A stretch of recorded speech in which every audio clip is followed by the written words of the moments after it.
Good evening students. आज हम discuss करने वाले हैं जो हमारा टॉपिक चल रहा था न्यूट्रिशन इन ह्यूमन बीइंग्स, वो डिस्कस करने वाले हैं कि जो लास्ट वीडियो में हमने डिस्कस किया था कि जो हमारा खाना है वो स्टोमक में आ गया था। अब जो खाना है वो स्टोमक से कहां तक आएगा? स्मॉल इंटेस्टाइन के अंदर आ जाएगा। और आपको ये भी याद रखना कि जो स्टोमक के अंदर खाना था वो एसिडिक मीडियम में था, और एसिडिक मीडियम में ही या उसी मीडियम में एसिडिक मीडियम में जो फूड था अब वो किस में आएगा? स्मॉल इंटेस्टाइन के अंदर, मगर आएगा स्मॉल अमाउंट में। जब खाना आएगा स्टोमक से किसके अंदर? स्मॉल इंटेस्टाइन के अंदर।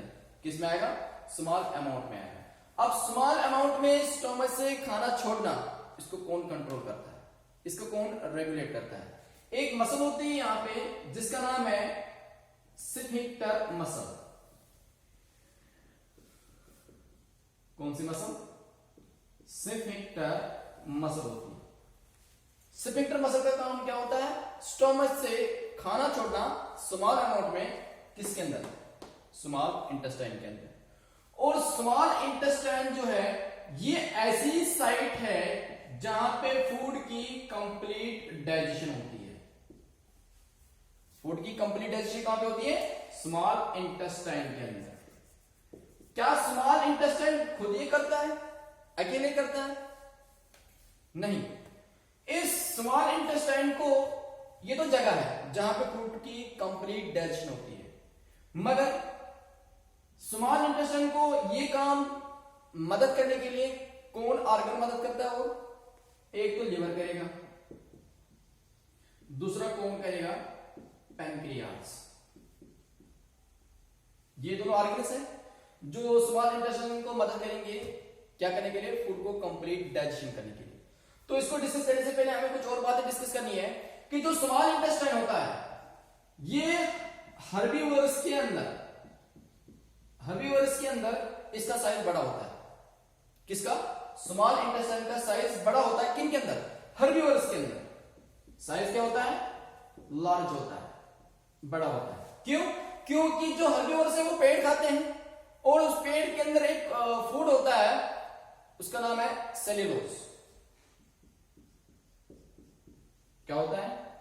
सेल्यूलोज। तो उनको सेल्यूलोज को डाइजेस्ट करना पड़ता है। जो हर्बीवोरस है वो किसको खाते हैं? पेड़ खाते हैं, और पेड़ के अंदर क्या होता है? कंपोनेंट होता है जिसका नाम है सेल्यूलोज। और सेल्यूलोज को डाइजेस्ट करने के लिए इनके पास जो स्मॉल इंटेस्टाइन होता है वो साइज में क्या होता है? बड़ा होता है। किनका?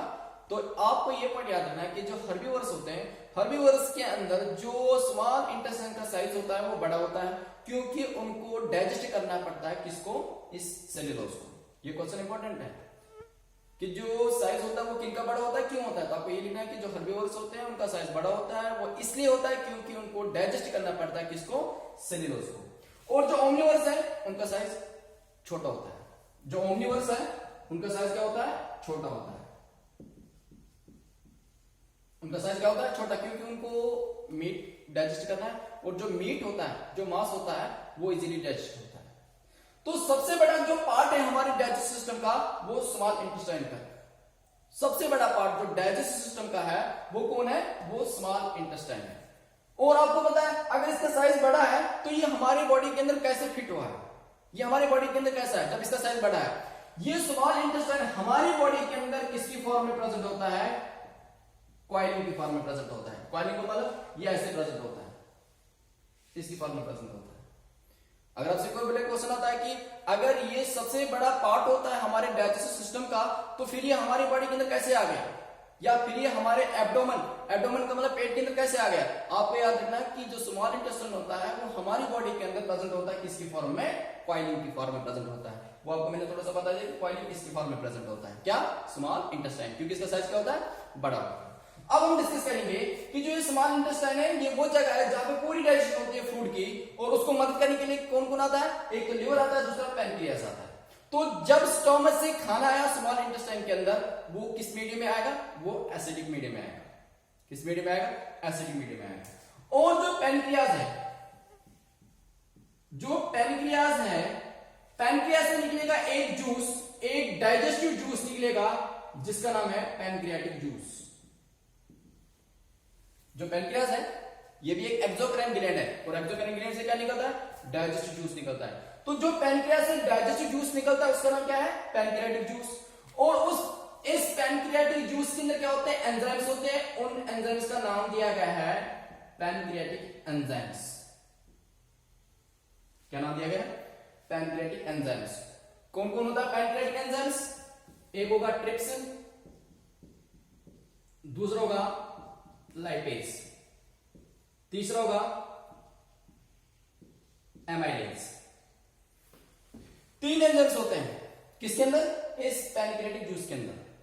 तो पैनक्रियाटिक जूस के अंदर जो एंजाइम्स होते हैं उनको बोलते हैं पैनक्रियाटिक एंजाइम्स।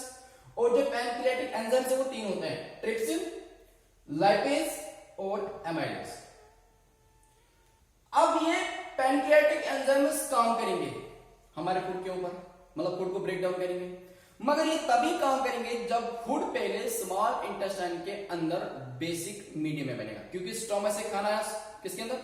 स्मॉल इंटेस्टाइन के अंदर। किस मीडियम में आया था? एसिडिक मीडियम में आया था। मगर ये एंजाइम्स तभी काम करेंगे जब फूड पहले बेसिक मीडियम में बनेगा। तो फिर कौन बनाएगा पहले फूड को बेसिक मीडियम? वो काम है लिवर का।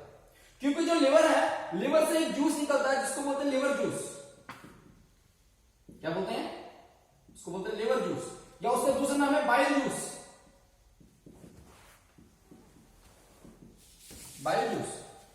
लिवर क्या करता है? लिवर छोड़ेगा बाइल जूस या छोड़ेगा लिवर जूस। वो लिवर जूस, वो बाइल जूस फूड को बनाएगा बेसिक मीडियम। कहां पे? स्मॉल इंटेस्टाइन के अंदर। तो इसका मतलब फूड बन गया बेसिक मीडियम। किसने बना दिया? लिवर जूस ने बनाया। किसने बनाया? बाइल जूस ने बनाया। कहां से निकला? लिवर से निकला। दूसरा काम क्या है लिवर का? दूसरा काम लिवर का होता है कि जो फैट मॉलिक्यूल्स होते हैं हमारे फूड के अंदर, जो फैट मॉलिक्यूल्स होते हैं हमारे फूड के अंदर, वो बड़े बड़े ग्लोब्यूल्स में होते हैं, लार्ज ग्लोब्यूल्स में होते हैं। बड़े बड़े मॉलिक्यूल्स होते हैं, लार्ज ग्लोब्यूल्स होते हैं। कौन? जो हमारे फूड के अंदर फैट्स होते हैं। इतने बड़े ये फैट्स के मॉलिक्यूल होते हैं, इतने बड़े ये लार्ज ग्लोब्यूल्स होते हैं कि एंजाइम्स इन पे काम नहीं करता है। इतने फैट जो होते हैं वो किसमें प्रेजेंट होते हैं हमारे फूड के अंदर? बड़े बड़े ग्लोब्यूल्स में प्रेजेंट होते हैं, और इतने बड़े होते हैं कि एंजाइम्स उन पे काम नहीं करता है। तो फिर क्या करता है? ये जो लिवर जूस है, ये जो बाइल जूस है, ये फैट मॉलिक्यूल्स, जो फैट मॉलिक्यूल्स लार्ज ग्लोब्यूल्स में प्रेजेंट होते हैं, उनको चेंज करेगा स्मॉल ग्लोब्यूल्स में। तो large globules of fat molecules, जो फैट मॉलिक्यूल्स होते हैं वो प्रेजेंट होते हैं लार्ज ग्लोब्यूल्स में। और उन लार्ज ग्लोब्यूल्स जो फैट मॉलिक्यूल्स है, जो फैट मॉलिक्यूल्स किसमें? लार्ज ग्लोब्यूल्स में, वो चेंज होते हैं किसमें? स्मॉल ग्लोब्यूल्स में। कौन करता है ये काम? लिवर जूस काम करता है। कौन करता है ये काम? बाइल जूस काम करता है। इसको बोलते हैं इमल्सिफिकेशन। इसको क्या बोलते हैं? इमल्सिफिकेशन। तो इमल्सिफिकेशन का मतलब क्या हुआ कि जब फैट मॉलिक्यूल्स जो किस में होते हैं? लार्ज ग्लोब्यूल्स में होते हैं, वो फैट मॉलिक्यूल जो लार्ज ग्लोब्यूल्स में थे वो चेंज होंगे किसमें? स्मॉल ग्लोब्यूल्स में। उसको हम क्या बोलते हैं? इमल्सिफिकेशन। और ये इमल्सिफिकेशन कौन काम करता है? लिवर जूस काम करता है। तो वो फैट्स, जिन फैट्स के अंदर इमल्सिफिकेशन होगी, उन फैट्स को बोलते हैं इमल्सिफाइड फैट्स। जिन फैट्स के अंदर, मतलब जो फैट्स स्मॉल ग्लोब्यूल्स में चेंज हो गए, उनको बोलते हैं इमल्सिफाइड फैट्स। और इन्हीं इमल्सिफाइड फैट्स पे अपना एंजाइम काम करेगा। अगर फैट्स लार्ज ग्लोब्यूल्स में रह गए, एंजाइम्स अपना काम नहीं करेंगे। तो पहले उनकी क्या होनी है? इमल्सिफिकेशन होनी है, मतलब उनको पहले स्मॉल ग्लोब्यूल्स में चेंज करना है। तो जो फैट्स स्मॉल ग्लोब्यूल्स में चेंज हो गए उनको बोलते हैं इमल्सिफाइड फैट्स। और इन्हीं इमल्सिफाइड फैट्स पे काम करेगा कौन एंजाइम? ये काम करेगा जिसका नाम है लाइपेज। तो अब आपको पढ़ना है, अब जो फूड है वो बेसिक मीडियम में बन गया, वो बना दिया लिवर जूस ने। अब जो fat molecules in large globules में थे वो भी चेंज हो गए स्मॉल ग्लोब्यूल्स में। अब हमें बात करनी है कि ये ट्रिप्सिन क्या काम करता है, लाइपेज क्या काम करता है, एमाइलेज क्या काम करता है। ट्रिप्सिन का काम होता है प्रोटीन्स को ब्रेक डाउन करना। ट्रिप्सिन का काम क्या होता है? प्रोटीन्स का ब्रेक डाउन करना। और लाइपेज का काम होता है इन्हीं इमल्सिफाइड फैट्स का ब्रेक डाउन करना। लाइपेज जो है वो किन फैट्स का ब्रेक डाउन करेगा? इमल्सिफाइड फैट्स का ब्रेक डाउन करेगा। और जो एमाइलेज है, एमाइलेज का काम होता है कार्बोहाइड्रेट को ब्रेक डाउन करना। हो गया इनका काम। उसके बाद जो स्मॉल इंटेस्टाइन होता है, स्मॉल इंटेस्टाइन से एक जूस निकलता है, स्मॉल इंटेस्टाइन से एक जूस निकलता है, जिस जूस का नाम दिया गया है इंटेस्टाइनल जूस। क्या बोला गया? Intestinal juice. अब बाद में क्या होगा? स्मॉल इंटेस्टाइन से क्या निकलेगा? Intestinal juice. उस इंटेस्टाइनल जूस के अंदर जो एंजाइम्स होते हैं, यहां पे नाम नहीं दिया गया तुम्हारे सिलेबस में, जो इंटेस्टाइनल जूस होता है उसके अंदर एंजाइम्स होते हैं, वो एंजाइम्स बाद में प्रोटीन्स का ब्रेकडाउन करते हैं। किसमें ब्रेकडाउन करते हैं? एमिनो एसिड्स के अंदर। तो इसका मतलब यहां पे आपको पॉइंट याद रखना है कि जो इंटेस्टाइनल जूस होता है, उस इंटेस्टाइनल जूस के अंदर जो एंजाइम्स थे, उन एंजाइम्स के का काम क्या होता है? वो पहला काम क्या करते हैं? एक एंजाइम ऐसा होता है जो प्रोटीन का ब्रेकडाउन करता है। प्रोटीन का ब्रेकडाउन करता है किसके अंदर? एमिनो एसिड्स के अंदर। किसके अंदर? एमिनो एसिड्स के अंदर। और एक और एंजाइम होगा जो इमल्सिफाइड फैट्स को ब्रेकडाउन करेगा। किसके अंदर? फैटी एसिड एंड ग्लाइसरॉल के अंदर। और कार्बोहाइड्रेट को किसमें चेंज करेगा? ग्लूकोज में चेंज करेगा। तो इंटेस्टाइनल जूस के अंदर जो एंजाइम्स हैं वो प्रोटीन्स को ब्रेक डाउन करेंगे एमिनो एसिड्स के अंदर, और फैट्स को, इमल्सिफाइड फैट्स को कन्वर्ट करेगा किसके अंदर? फैटी एसिड एंड ग्लाइसरॉल के अंदर। और उसके बाद जो कार्बोहाइड्रेट है उसको कन्वर्ट किसमें करेगा? ग्लूकोज के अंदर। अब जो ये एमिनो एसिड्स है, ये फैटी एसिड एंड ग्लिसरॉल है, और जो ग्लूकोज है ये है सिंपल सब्सटेंस।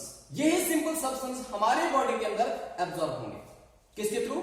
जो स्मॉल इंटेस्टाइन के वॉल्स होते हैं, जो स्मॉल इंटेस्टाइन के वॉल्स है, उन्हीं के थ्रू ये एमिनो एसिड, ये फैटी एसिड एंड ग्लिसरॉल और यही ग्लूकोज क्या हो जाएगा? एब्जॉर्ब होगा। और एब्जॉर्ब होने के बाद वो कहां पे चला जाता है? ब्लड के अंदर चले जाएंगे। ये सारे ब्लड के अंदर चले जाएंगे। प्रोटीन एब्जॉर्ब नहीं होगा, कार्बोहाइड्रेट एब्जॉर्ब नहीं होगा, फैट एब्जॉर्ब नहीं होंगे, क्योंकि वो कॉम्प्लेक्स सब्सटेंस है। उनको पहले सिंपल सब्सटेंस में कन्वर्ट होना है। वो कौन, किसने काम किया? एंजाइम्स ने काम किया। एट लास्ट जो आपको डाइजेशन जब होगी, आफ्टर डाइजेशन आपको ये सिंपल सब्सटेंस मिलेंगे। कौन कौन सा? Amino acid, fatty acid and glycerol and glucose. और इन्हीं की क्या हो जाएगी? एब्जॉर्प्शन हो जाएगी। किसके थ्रू? जो स्मॉल इंटेस्टाइन के वॉल्स होते हैं।